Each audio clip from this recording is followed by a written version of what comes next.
O mundo de Gelo e Fogo é um lugar com muitas histórias sombrias e trágicas, mas talvez nenhuma delas seja tão assustadora quanto a história de Arya Targaryen, uma princesa da dinastia que experimentou uma morte terrível. E no vídeo de hoje é justamente sobre a história dela que nós vamos conversar, mas fica o aviso que algumas descrições podem ser um pouco pesadas. Fique por sua conta e risco.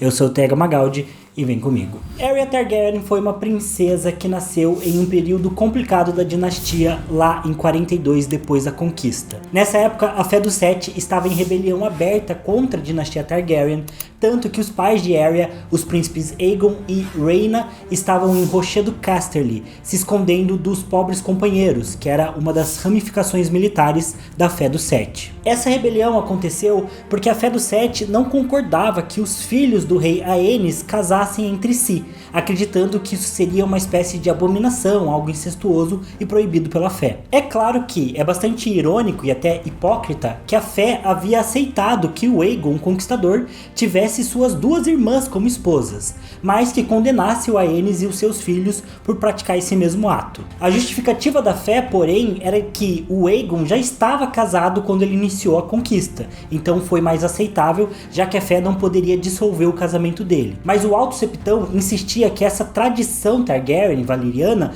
não deveria ser mantida. E quando o Aenys casou seus filhos entre si, o Aegon e a Rhaena, a fé basicamente excomungou o Aenys e declarou ele como rei abominação. Bom, fato é que o Aenys não era um rei muito bom para lidar com crises e a rebelião foi crescendo no seu reinado, tanto que os seus filhos acabaram isolados e basicamente cercados lá em Rochedo Casterly. Isso porque o rei não conseguia combater abertamente a fé e sofria muita oposição política, tanto do povo comum, que passou a ver ele também como esse rei abominação, quanto dos outros lordes de Westeros que começavam a duvidar ali da capacidade do Aenys de liderança. Porém, eventualmente o Aenys acabou morrendo e o Maegor, o irmão dele, reivindicou a coroa para si. Montado no Balerion, o Terror Negro, o Maegor foi muito mais firme e posteriormente muito mais cruel ao enfrentar e lidar com a rebelião da Fé dos Sete. Porém, ele não precisou lidar só com a Fé dos Sete, já que o filho do Aenys e pai da Arya,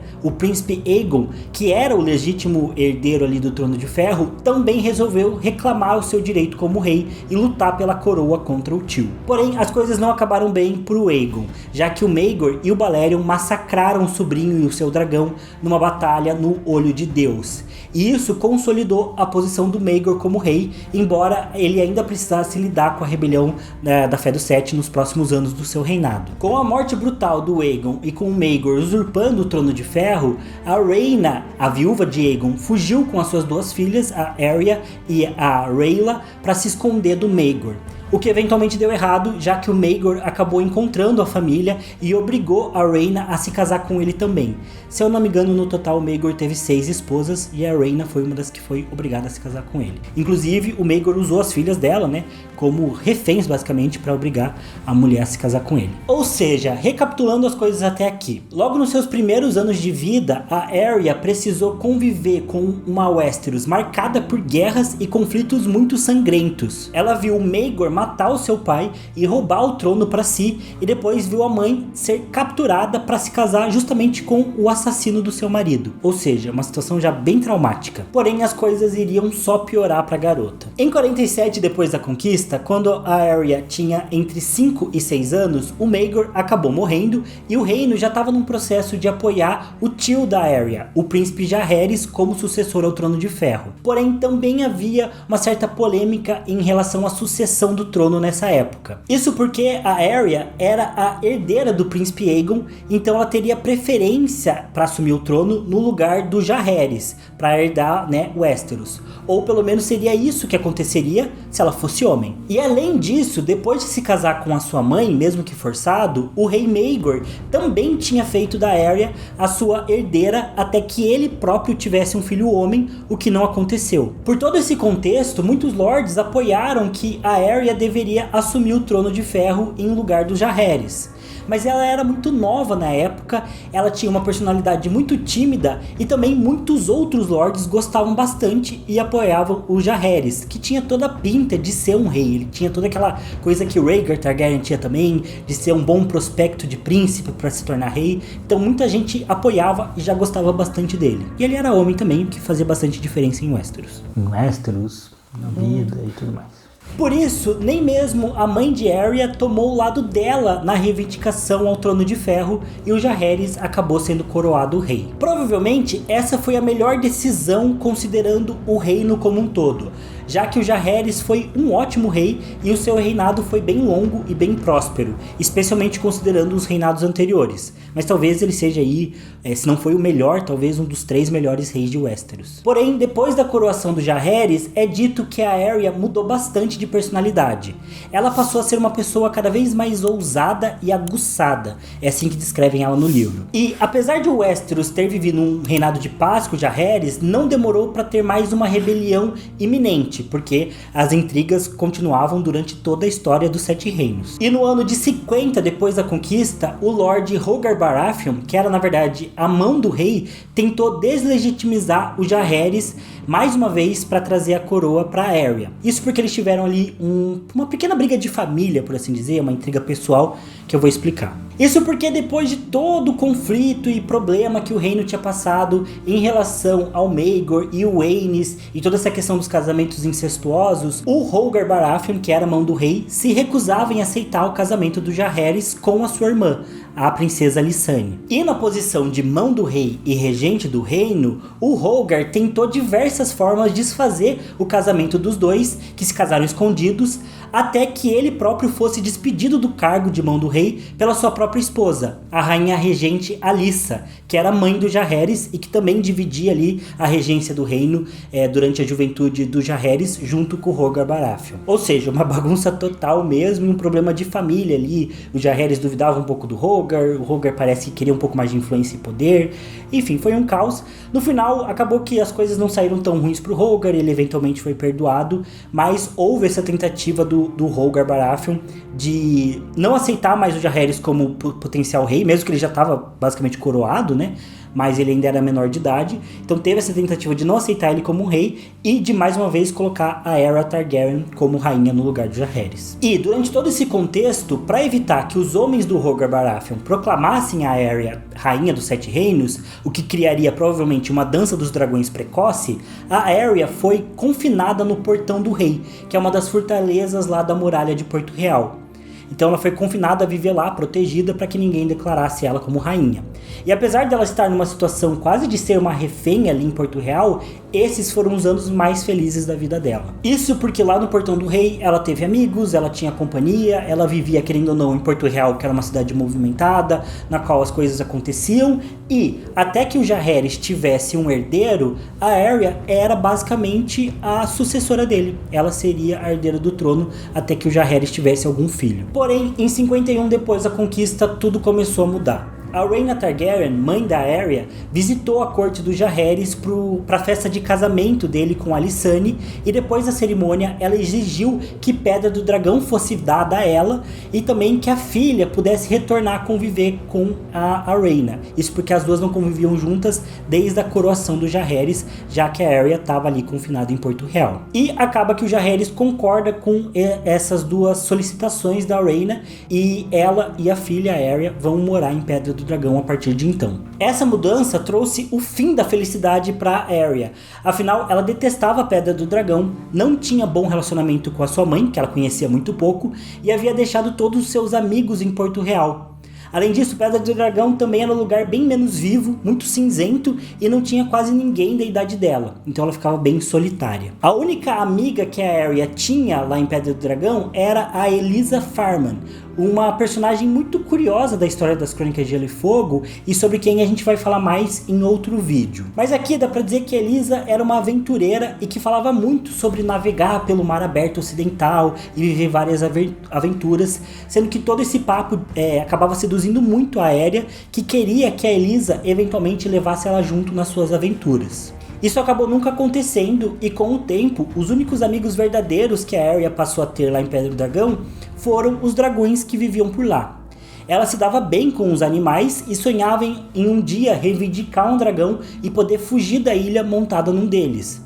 Porque apesar disso tudo, apesar dela ter um bom relacionamento com os dragões, ela nunca teve um dragão pra si. Porque a mãe dela nunca colocou um ovo de dragão no berço dela quando ela era criança, que era um costume Targaryen. Então a Arya nunca reivindicou um dragão, nunca tinha montado um dragão. E assim foi a vida da Arya, meio solitária, meio sem vida na verdade, durante um tempo, até que em 53, depois da conquista em Porto Real, nasceu o primeiro filho do Jaehaerys I com a sua rainha Alysanne, a princesa Daenerys. Sim, Daenerys. E com o nascimento da menina Daenerys, a Arya Targaryen perdeu a sua posição como herdeira presuntiva do Trono de Ferro.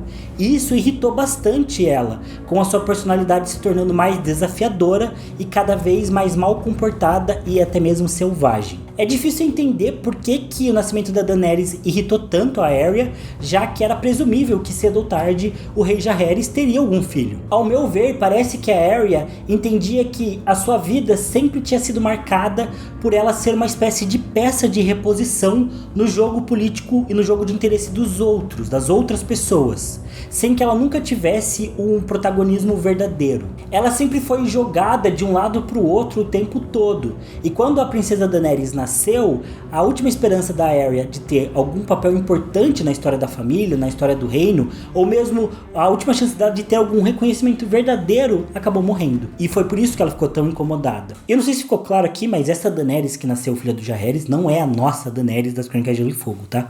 Tem muitos anos, uns bons séculos entre uma e outra. Bom, em 54, depois da conquista, a Elisa Farman deixou Pedra do Dragão, a aventureira. A Arya até perguntou se ela podia acompanhar a amiga na sua aventura, mas a Elisa recusou a proposta e deixou a Arya lá em Pedra do Dragão solitária. E como se não bastasse, esse também foi um ano conturbado para a mãe da Arya, já que nesse mesmo ano as companheiras e amigos da Rhaena Targaryen morreram envenenadas pelo seu próprio marido, o Sir Andrew Farman.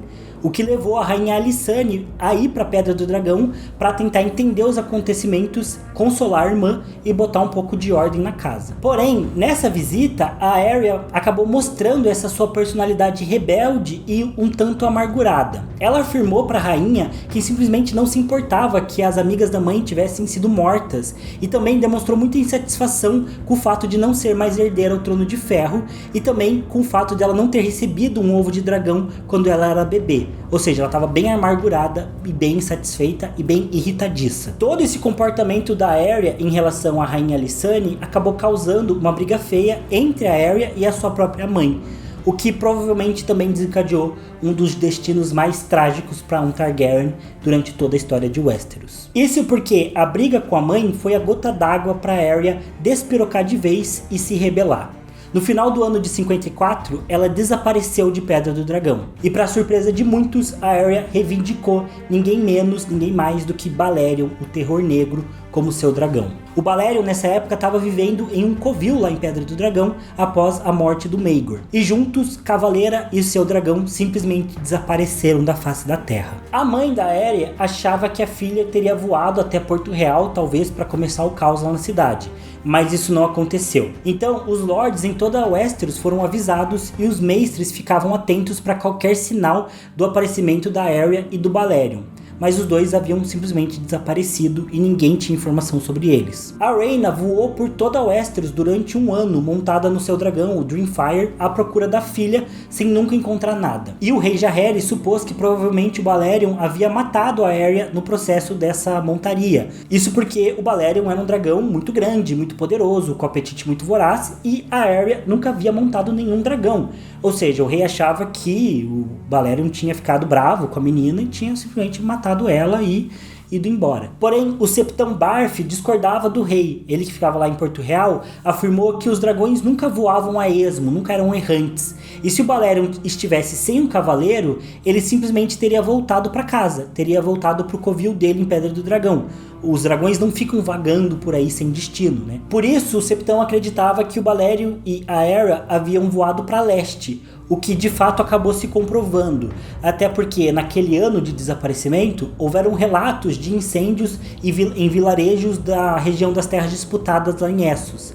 assim como uma companhia livre de mercenários que estava na região e acabou sendo inteiramente morta por esse incêndio, o que parecia ser um certo indicativo de que o Balerion estava por lá. Vale mencionar que durante todo esse ano houve uma grande comoção em todo o reino. O rei mandou pessoas para Essos para procurar sinais do Balerion. Em toda Westeros os lords procuravam, a mãe da Arya estava procurando também por ela, ou seja, realmente houve toda uma movimentação muito grande para procurar tanto o dragão quanto a menina em qualquer lugar do mundo, e nada teve resposta, né? Eles não eram vistos, ninguém via eles, e o Balerion é um dragão difícil de não se ver, né? Então eles simplesmente desapareceram. Bom, o mistério continuou por um ano, até que em 56, depois da conquista, asas negras foram vistas no horizonte de Porto Real e o Balerion apareceu na cidade junto da Arya. Porém, os dois voltaram muito diferentes do que eles tinham partido. E ninguém melhor do que o próprio George R. R. Martin para narrar isso para vocês. Então, eu vou ler aqui todo o trecho do livro Fogo e Sangue que narra esse processo de retorno da Arya e do Balerion para Porto Real. É um trecho bem longo, mas eu preferi ler eles para vocês porque a descrição é maravilhosa e eu não vou conseguir fazer melhor, tá? Então, fiquem atentos aí. Abre aspas. O 13º dia da quarta lua de 56 DC amanheceu frio e cinzento, com um vento agressivo soprando do leste. Documentos da corte nos indicam que Jaehaerys I Targaryen tomou o desjejum com um emissário do Banco de Ferro de Bravos que havia chegado para receber o pagamento anual do empréstimo da coroa. Em outro local na Fortaleza Vermelha, a rainha Lysane passava a manhã com os filhos. A princesa Daenerys finalmente havia se afeiçoado ao irmão, mas ainda desejava uma irmãzinha. O Septão Barf estava na biblioteca e o grande mestre Bennifer no viveiro. Do outro lado da cidade, o Lord Corbray fazia uma inspeção na caserna leste da patrulha da cidade, enquanto Regodras entretinha uma jovem de virtude discutível em sua mansão sob o fosso dos dragões. Todos eles se lembrariam do que estavam fazendo quando ouviram o toque de um berrante ecoar pelo ar da manhã. Em uma torre de vigia solitária, acima das águas da Baía do Água Negra, um guarda havia captado um vislumbre de asas escuras ao longe e soara o alarme. Ele soprou o berrante de novo, quando as asas cresceram, e uma terceira vez, quando viu o dragão claramente, o negro diante das nuvens. Balerion havia voltado para Porto Real. A sombra de Balerion correu pelos pátios e salões da Fortaleza Vermelha quando ele desceu, soprando o ar com suas asas imensas, até pousar no pátio interno diante da fortaleza de Maegor. Mal ele tocar o solo, a princesa Arya caiu de suas costas. Até mesmo para aqueles que melhor a conheceram em seus anos na corte, a menina estava quase irreconhecível. Ela se encontrava em tal estado de nudez que não chegava a fazer mais diferença. Suas roupas meros trapos em farrapos que se dependuravam de seus braços e pernas. Seu cabelo estava embolado e imundo, seus membros finos como gravetos. "Por favor", exclamou ela aos cavaleiros e escudeiros e criados que a viram descer. Depois, quando todos correram em sua direção, ela disse, "Eu nunca", e desfaleceu. Sir Lucamore Strong estava em seu posto na ponte sobre o fosso seco que cercava a fortaleza de Maegor.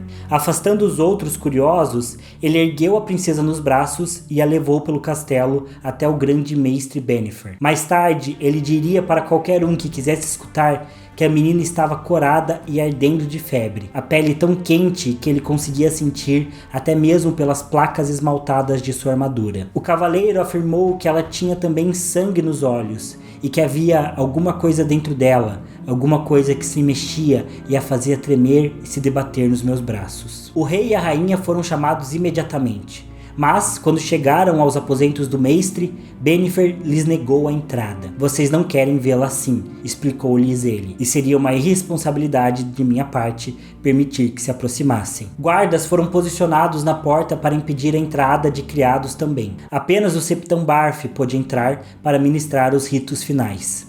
Bennifer fez o possível pela princesa enferma, dando-lhe leite de papoula e mergulhando-lhe em uma banheira de gelo para baixar a febre, mas seus esforços foram em vão. O sol havia se posto e a hora do morcego se aproximava quando Barf saiu para anunciar que Arya Targaryen estava morta. A princesa foi entregue às chamas no dia seguinte. Ao amanhecer, o corpo envolto em linho branco fino dos pés à cabeça. Em confidência aos filhos, o Lord Redwyne disse que o grande mestre Bennifer, que havia preparado para a pira funerária, também parecia meio morto. O rei anunciou que sua sobrinha havia sucumbido a uma febre e pediu que o reino rezasse por ela. Porto Real guardou o luto por alguns dias antes da vida retomar o rumo normal. E foi esse o fim da história. Fecha aspas. Bom, depois desse trecho do livro, o narrador comenta algo bem interessante. Ele diz que o mestre Bennifer foi um dos grandes mestres, arquimestres da história de Westeros que mais deixou anotações pessoais, cartas, diários e memórias sobre todo o período dele servindo o Trono de Ferro. Mas que, apesar disso, ele não deixou uma palavra sequer sobre o que aconteceu com a Arya Targaryen, mesmo tendo sido ele que tratou e cuidou dela no momento da morte. Porém, o Septão Barf, que também trabalhou nos cuidados finais da garota, ele sim deixou um relato. E eu vou ler ele aqui pra vocês, e também é um trecho bem longo. Ele diz, abre aspas, passaram-se 3 dias desde que a princesa faleceu, e não consegui dormir ainda. Não sei se algum dia poderei dormir de novo. A mãe é misericordiosa, sempre acreditei nisso. E o Pai do céu julga cada homem com justiça, mas não houve misericórdia nem justiça no que aconteceu com nossa pobre princesa. Como os deuses poderiam ser tão cegos ou indiferentes para permitir tal horror? Ou é possível que existam outras divindades neste universo, deuses malignos e monstruosos, como os que os sacerdotes de R'hllor pregam, diante de cuja malícia os reis dos homens e os deuses dos homens nada mais são que moscas? Não sei, não quero saber. Se com isso eu sou um septão sem fé, então que seja. O grande mestre Bennifer e eu decidimos não contar a ninguém tudo o que vimos e vivemos dentro de seus aposentos enquanto aquela pobre criança perecia. Nem ao rei, nem à rainha, nem à mãe da criança, nem mesmo aos arquimestres da cidadela, mas as memórias se recusam a me abandonar. Então as registrarei aqui. Talvez seja possível que, quando elas forem encontradas e lidas, os homens já tenham adquirido uma compreensão maior de tais males. Contamos ao mundo que a princesa Arya morreu de febre. Isso é vagamente verdadeiro, mas foi uma febre tal qual eu nunca tinha visto antes e espero jamais voltar a ver. A menina estava queimando, sua pele estava corada, vermelha, e quando coloquei a mão em sua testa para testar o quão quente ela estava, foi como se eu tivesse tocado uma panela de óleo fervente. Quase não havia carne sobre seus ossos. Tal era o estado de esqualidez e fome que ela aparentava, mas podemos observar certos inchaços dentro dela, conforme sua pele se inflava e voltava a retrair, como se... Não se, pois esta era a verdade. Havia coisas dentro dela, coisas vivas, se mexendo e retorcendo, talvez procurando alguma forma de sair e provocando tanta dor à menina que nem o leite de papoula proporcionava trégua. Dissemos ao rei, tal como certamente diremos à mãe dela, que Arya nunca falou, mas é mentira. Rezo para que eu não tarde a esquecer algumas das coisas que ela murmurou através de seus lábios rachados e ensanguentados. Não consigo esquecer a frequência com que ela suplicou pela morte. Todas as artes do mestre foram impotentes contra sua febre, se de fato podemos atribuir a tal horror um nome tão comum. A maneira mais simples de dizer é que a coitada estava cozinhando por dentro. Sua pele se escureceu mais e mais e começou a rachar até se tornar algo que lembrava apenas que os 7 me salvem, torresmo. Finos tentáculos de fumaça emergiram da boca, do nariz e até mesmo, obscenamente, de seus lábios inferiores. A essa altura, ela já havia parado de falar, embora as coisas dentro dela continuassem a se mexer. Seus olhos cozinharam dentro do crânio e finalmente estouraram, como 2 ovos esquecidos dentro de uma panela de água fervente. Achei que essa foi a visão mais pavorosa que eu jamais contemplaria, mas logo fui corrigido de tal ideia, pois um horror pior me aguardava. Foi quando Bennifer e eu depositamos a coitada dentro de uma banheira e a cobrimos de gelo. Repito para mim mesmo que o choque dessa imersão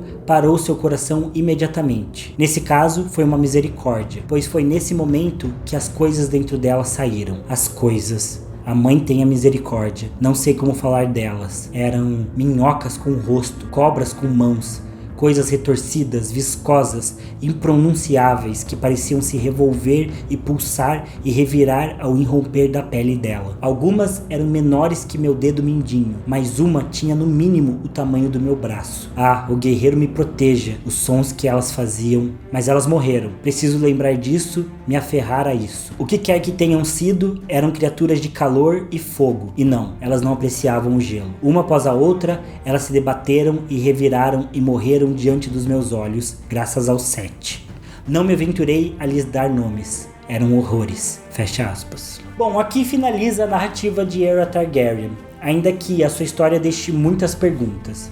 Ao que tudo indica, o corpo dela foi tomado por vermes de fogo. Essas criaturas não aparecem nos livros das Crônicas de Gelo e Fogo, mas assim como os dragões, elas existiam na antiga Valíria. E assim como toda a história indica, o Balerion provavelmente acabou conduzindo a Aeria para a antiga Valíria, para a região da Valíria. Como a garota sempre quis fugir e viver aventuras, assim como a sua amiga Elisa Farman, provavelmente a Aeria nem tentou impedir o Balerion de levar ela para leste, ou para tão leste quanto eles pudessem ir. Além disso, a Aeria nunca havia montado um dragão e resolveu montar justamente no maior dragão que pisou em Westeros. Então o terror negro levou ela para lugares bem sombrios e obscuros, e ela não teve capacidade de fazer ele voltar, e lá em Valíria provavelmente a Aeria e o Balerion acabaram sendo atacados pelos vermes de fogo.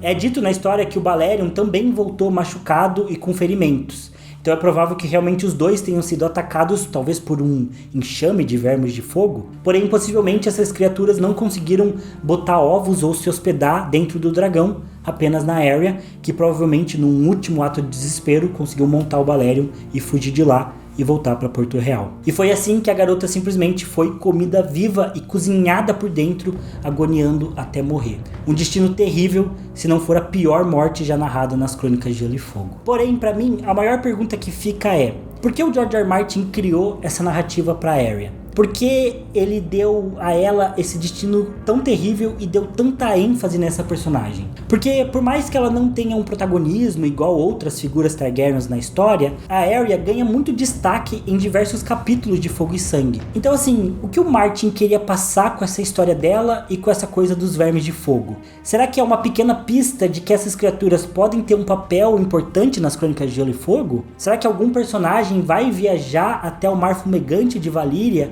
talvez até mesmo montado num dragão, para acabar sendo atacado e morrer com vermes de fogo? Ou será que toda essa história indica que a Aeria tenha sido amaldiçoada por alguém, talvez por algum feiticeiro poderoso, por exemplo, que fez essas criaturas nascerem dentro dela? Porque sinceramente, eu já assisti muito Supernatural para não achar que isso tudo parece coisa de bruxaria. Enfim, ficam as dúvidas. Agora, eu queria por fim ressaltar uma coisa.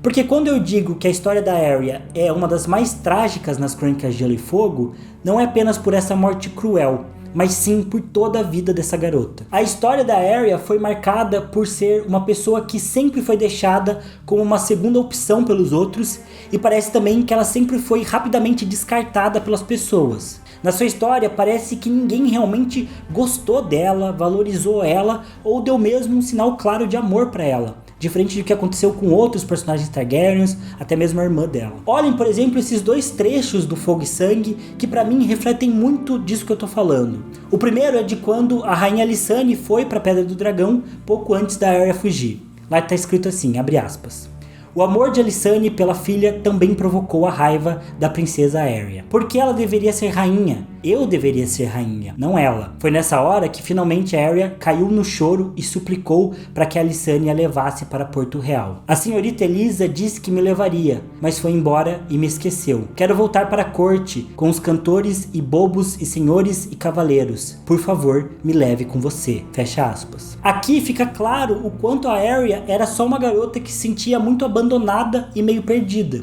E no segundo trecho, depois da fuga da Aeria com Balerion, a sua mãe vai até Porto Real para avisar o rei que ela havia fugido com um dragão. E olhem como a cena é, abre aspas. Rhaena pulou de Dreamfire e entrou na fortaleza de Maegor, gritando para chamar o irmão e a irmã. Balerion, exclamou Rhaena. Ela pegou Balerion, a criança louca. Nada de filhote para ela, não para ela. Ela tinha que pegar o terror negro, o dragão de Maegor, a fera que matou o pai dela. Porque ele, senão para me fazer sofrer? O que eu dei à luz? A que tipo de animal? Eu pergunto, o que eu dei à luz? Fecha aspas. Ou seja, quando a Arya fugiu, a sua mãe simplesmente considerou ela uma garota louca.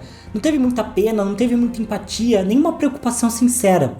Ela até ficou um bom tempo procurando pela filha, mas isso nunca pareceu ser um ato de amor, mas sim um ato de culpa e talvez até mesmo de narcisismo, um sentimento de controle, de achar que era uma grande afronta a ela, a filha ter fugido, e por isso que ela queria pegar a garota de volta, porque era uma prisioneira dela. Então sim, a história da Arya Targaryen está entre as mais trágicas das Crônicas de Gelo e Fogo, e não apenas pelo sofrimento que os Vermes de Fogo trouxeram para o fim da sua vida, mas por toda a solidão que moldou sua personalidade desde que ela era uma criança. Às vezes, crescer na solidão e ter os seus sonhos roubados pode ser até mesmo mais cruel que a morte. E isso só prova o quanto as Crônicas de Gelo e Fogo é uma história realista e poderosa, porque não existem vermes de fogo na vida real, mas a solidão existe sim. Mas é isso, pessoal, o vídeo de hoje fica por aqui. Deixem nos comentários o que vocês acham aí sobre essa personagem, a Arya Targaryen.